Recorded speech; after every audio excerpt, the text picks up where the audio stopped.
Hey. So today we're going to be talking about Joe Biden.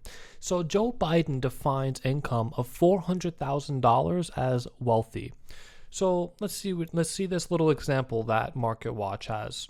So they have a family of four that has a $400,000 income in a metropolitan area, such as right down here, San Francisco, New York City, Boston, LA, San Diego, Seattle, DC, Boston, Miami, and Honolulu. So when you go up here, let's check out this little balance sheet or income statement actually.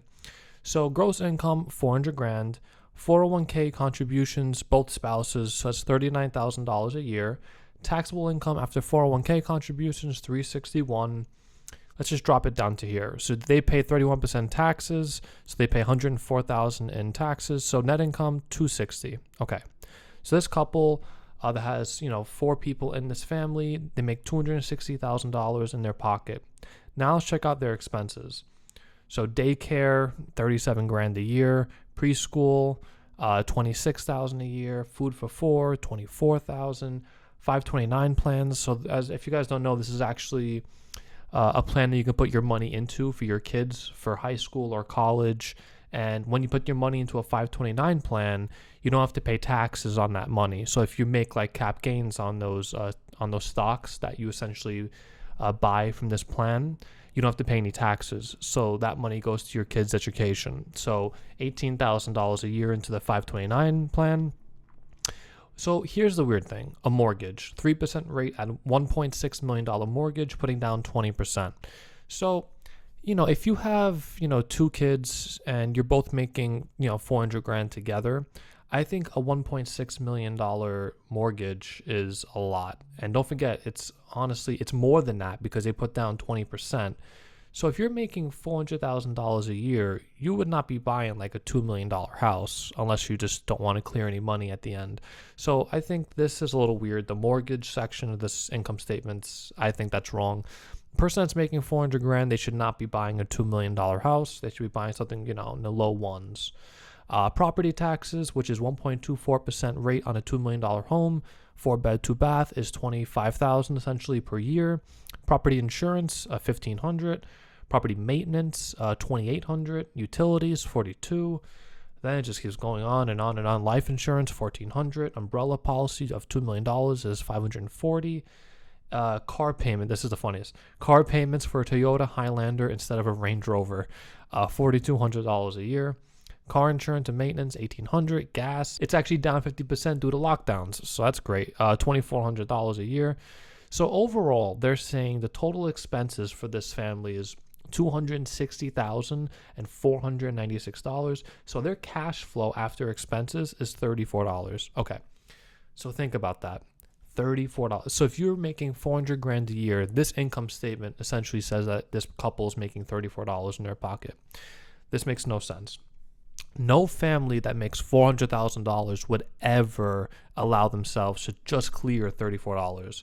So I think this is very misleading for many, many reasons.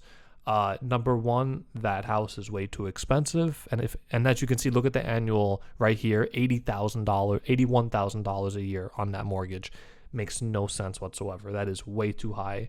The real thing that you guys have to think about is you have to create ratios for yourself. If you want to buy a house, look at your income and see a ratio. If the house is $1 million and you're making 500 grand a year, get the house. It's not a big deal. But if the house is $1 million and you're making $100,000 a year, don't get the house. Like it's all about ratios at this point. You can't just think, I make 400 grand.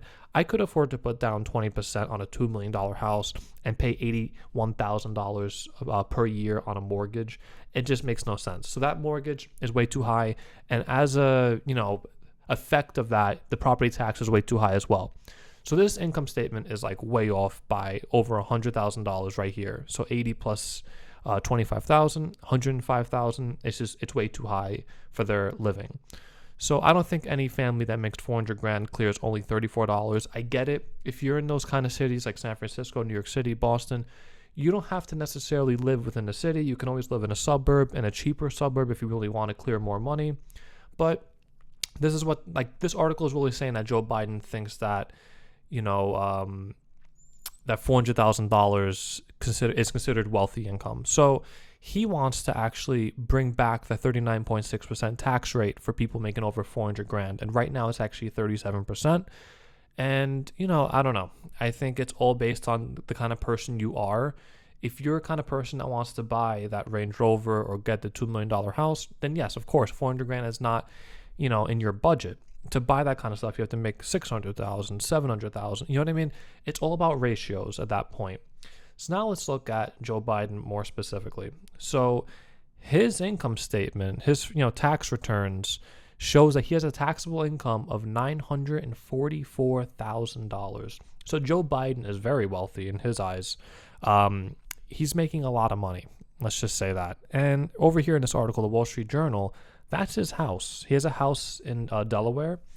And right over here, I found it so interesting that right here, after his vice presidency, he earned more than $15 million in 2 years from speeches, teaching positions, and book deals. He must have been making some great speeches and some great book deals to be making $15 million in 2 years.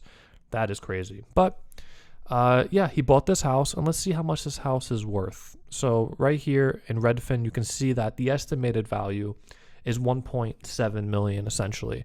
And let's not forget, this is an estimate, so it could be worth 2 million or it could be worth 1.4. So it's in that range, but this website thinks that it's worth 1.6 to 1.78 million essentially. And guess what? That's not only it. Joe Biden doesn't just own this house. He also owns other homes. This is the other house. This is the other house. The other house. This guy owns like 4 properties, and he bought a $2.7 million beach house on the Delaware shore a couple years ago.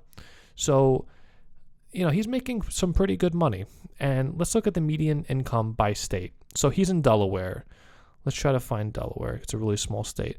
Median income is $65,000 a year.